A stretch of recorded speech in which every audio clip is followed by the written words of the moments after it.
இந்த வேதாகமம் ஆவிக்குரிய புஸ்தகமா இருந்தாலும் இதுல சொல்லப்பட்டிருக்கிற அறிவியல் கருத்துக்கள் வியக்கத்தக்க விதத்துல தான் இருக்கு. நம்ம வாழ்ற 21வது நூற்றாண்டுல அந்த காரியங்கள் சாதாரணமாக தெரிஞ்சாலும் 3000 வருடத்துக்கு முன்பதாகவே அதை கடைபிடிச்சிருக்கிறாங்க அப்படிங்கிறது மிகவும் ஆச்சரியத்திற்கு உட்பட்டது. முதலாவது, ரத்தம் தான் உயிர். இப்ப இருக்கிற அறிவியல் மூலமா நிறைய விஷயங்களை கண்டுபிடிச்சிருக்கிறாங்க. அதாவது ரத்தத்துல ஆக்சிஜன், ஊட்டச்சத்துக்கள், நோய் எதிர்ப்பு செல்கள், ஹார்மோன்ஸ் மற்றும் உடலில் இருக்கிற கழிவு பொருட்கள், இது எல்லாமே ரத்தத்தின் மூலமா தான் மற்ற பாகங்களுக்கு போகுது. அங்க இருந்து கழிவுகளை கொண்டு வருது. ஒரு மனிதன்கிட்டயோ இல்ல விலங்குகிட்டயோ ரத்தம் இல்லை அப்படின்னா அதனால உயிர் வாழ முடியாது. அதாவது ரத்தம் தான் ஒரு மனிதனின் உயிராக இருக்கு. இந்த விஷயம் இப்ப வாழ்ந்த நமக்கு பெரிய விஷயமா இல்லாம இருக்கலாம். ஆனா 3000 வருடத்துக்கு முன்பதாகவே இந்த காரியங்கள் சொல்லப்பட்டிருக்குங்கிறது மிகவும் ஆச்சரியமான விஷயம். லேவியராகமம் 17வது அதிகாரம் 11வது வசனத்துல இவ்விதமாக சொல்லப்படுது, மாம்சத்தின் உயிர் ரத்தத்தில் இருக்கிறது. இது 3000 வருடத்திற்கு முன்பதாகவே இந்த வேதாகமத்துல எழுதியிருக்கு. இரண்டாவது காரியம், சுகாதாரத்தை பின்பற்றுவது.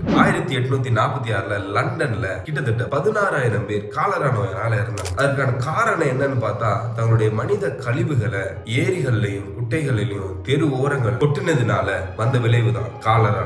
யோசிச்சு பாருங்க, 18வது நூற்றாண்டுல கூட தங்களுடைய மனித கழிவுகளை சரியாக வெளியேற்ற முடியாம இருந்ததுனால இவ்வளவு பெரிய விளைவு. ஆனா 3300 வருடங்களுக்கு முன்பதாகவே இந்த காரியம் பின்பற்றப்பட்டிருக்குது. உபாகமம் 23வது அதிகாரம் 12வது 13வது வசனத்துல நம்ம பார்த்தோம்னா, நீ வெளிக்கு போயிருக்க இடம் பாளையத்திற்கு புறம்பே இருக்க வேண்டும். நம்ம மனித கழிவுகளை அப்புறப்படுத்தணும் அப்படின்னா நம்ம பாளையத்திற்கு, நம்ம தங்குற இடத்திற்கு புறம்பா போகணும். அது மட்டும் இல்லைங்க, 13வது வருஷம் தெளிவா சொல்லுது, நீ என்ன பண்ணணும்னா ஒரு கோலை ஒண்ணு எடுத்துட்டு போய் அதை வெட்டி அதுக்குள்ள இருந்துட்டு அதை மூடிட்டு வரணும் அப்படிங்கிற ஒரு நல்ல ஒரு சுகாதாரமான ஒரு விஷயத்தை பின்பற்றி இருக்கிறாங்க. இது எவ்வளவு பெரிய ஆச்சரியமான ஒரு விஷயம். 18வது நூற்றாண்டுல உள்ளவங்களுக்கே அது தெரியல. 3300 வருடங்களுக்கு முன்னாடி வாழ்ந்தவங்க இதை சரியா பின்பற்றி இருக்கிறாங்க. மூணாவது காரியம், கிருமிகளை புரிந்து கொண்ட விதம். அதாவது தொடுவதின் மூலமா வருகிற நோயை புரிந்து கொண்ட விதம். 1847 காலங்கள்ல பிரசவிக்கிறவங்கல்ல 118% இறந்து போனாங்க. ஏன் அப்படிங்கிறது டாக்டர்ஸுக்கு ஒண்ணுமே புரியல. எதனால இவங்க இறந்து போறாங்க? ஏன்னா 6 பேர்ல ஒரு நபர் இறந்து போறாங்க, பிரசவத்துக்கு வந்து இறந்து போறாங்கன்னா இது ஒரு பெரிய ஒரு துக்கமான விஷயம். இது ஏன் அப்படிங்கிறத பேசி அவங்க எல்லாம் ஒரு முடிவுக்கு வராங்க. சரி, ஒரு பேஷண்ட்டை பார்த்துட்டு இன்னொரு பேஷண்ட்டை பார்க்கும் பொழுது நம்ம கை கழுவுவோம், அடிக்கடி கை கழுவுவோம் அப்படிங்கிற ஒரு விஷயத்தை தான் பண்ணாங்க. அதனால 18% இருந்த அந்த மரணம் 2% மாறிடுச்சு.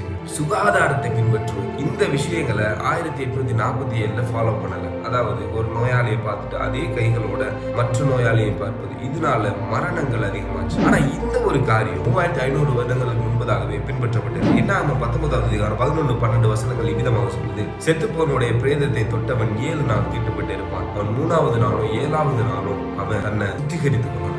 1847 பிரேதங்களை நோயாளிகளை தொட்டு அதே கைகளோட பிரசவிக்கிற பெண்களுக்கு கலந்து கொடுத்ததுனால கிட்டத்தட்ட 18% வரணும். இந்த கை கழுவுற பிராக்டிஸ் ஆரம்பிச்சதுக்கு அப்புறம் 2% போயிடும்.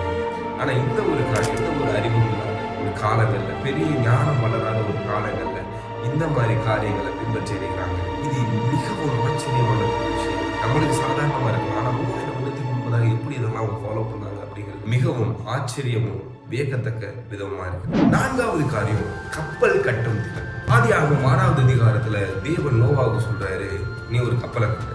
அதனுடைய நீளம் 300 முழமாகவும் அதனுடைய அகலம் 50 முழமாகவும் அதனுடைய உயரம் 30 முழமாகவும் இருக்கணும் அப்படிங்கிற ஒரு கால்குலேஷனை தேவன் கொடுக்கிறார். இந்த அளவுகளை நம்ம ஒரு ரேஷியோல போட்டோம்னா 30x5x3 அப்படிங்கிற ஒரு ரேஷியோல, இந்த ரேஷியோவை யூஸ் பண்ணி 1844 இசம்பாட் கே ப்ரூனல் என்பவர் கிரேட் பிரிட்டன் அப்படிங்கிற ஒரு கப்பலை தயார் பண்றாரு.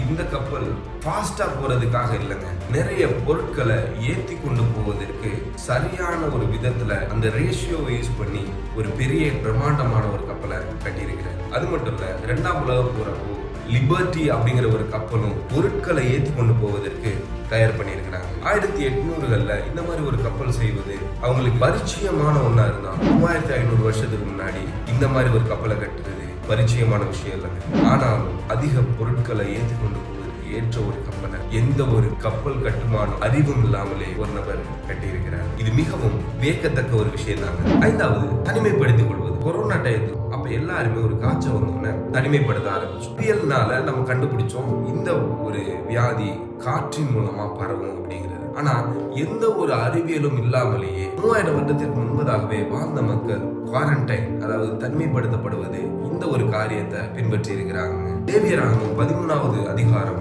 45-46 வசனங்களை விதமா சொல்லுது. ஒருவன் தொழுநோய் உள்ளவனா இருந்தான்னா அவன் என்ன பண்ணணும்னா மற்றவன்கிட்ட பேசும் பொழுது தன்னுடைய தாடியை மூடிக்கொண்டு தீட்டு தீட்டு என்று சொல்லணுமா. அது மட்டும் இல்ல, அவன் பாளையத்திற்கு புறம்பாக தான் இருக்கணுமாங்க. மக்கள் வாழுகிற பகுதியை தூரமாக தான் இருக்கணுமா. இந்த ஒரு விஷயத்தை 3000 வருடத்துக்கு முன்பதாக ஃபாலோ பண்ணியிருக்கிறாங்க. அவங்களுக்கு எப்படி தெரியும்? தொழுநோய் காற்றின் மூலமாக பரவக்கூடிய ஒரு நோய் அப்படிங்கிறது. தன்னுடைய எச்சினாலையும் பேசுவதனால தும்மல் வரதுனால அந்த எச்சினால பரவக்கூடிய நோய் தான் தொழுநோய் என்பது எப்படி அவங்களுக்கு தெரியும்? இது மிகவும் வியக்கத்த விஷயம் தாங்க. 6வது, உணவு முறை. ஒரு சில இறைச்சிகளை சரியா சமைக்காம சாப்பிட்டா அதனால நமக்கு நோய் வர்றதற்கான வாய்ப்புகள் அதிகங்க. எடுத்துக்காட்டா பன்னி, வௌவால், பள்ளி இதில் இருக்கிற ஒரு வகையான பாக்டீரியாக்கள் மனிதர்களுக்கு தீங்க வருவிக்கிறதா இருக்குது, நோயை உண்டாக்குறதா இருக்குது. நம்ம இப்ப அறிவியல் பெருக்கிறதுனால இதை சரியான விதத்துல சமைக்காம சாப்பிட்டாலும் நமக்கு வியாதி வரும் அப்படிங்கிறத இந்த நூற்றாண்டுகள்ல நம்ம கண்டுபிடிச்சோம். ஆனா 3000 வருடத்துக்கு முன்பதாகவே இந்த ஒரு காரியத்தை அவங்க ஃபாலோ பண்ணியிருக்கிறாங்க. லேவியராகமம் 11வது அதிகாரம் 7-8 வசனங்களை நம்ம வாசிச்சோம்னா தெரியும். பன்றி, பள்ளி, வௌவால் போன்ற மிருகங்களை சாப்பிட கூடாது என்று ஒதுக்கி வச்சிருக்கிறாங்க. இந்த காலகட்டங்கள்ல இந்த காரியங்கள் எல்லாமே நமக்கு நார்மலா தெரியறாங்க. ஆனா 3000 வருடத்துக்கு முன்பதாகவே இந்த காரியங்களை பின்பற்றி இருக்கிறாங்க அப்படிங்கிறது மிகவும் ஆச்சரியமான ஒரு விஷயம். முன்னாடியே சொன்னது போல என்னதான் வேதாகமம் ஆவிக்குரிய புஸ்தகமா இருந்தாலும் இதுல சொல்லப்பட்டிருக்கிற அறிவியல் கருத்துக்களை நம்மளால மறுக்க முடியாது.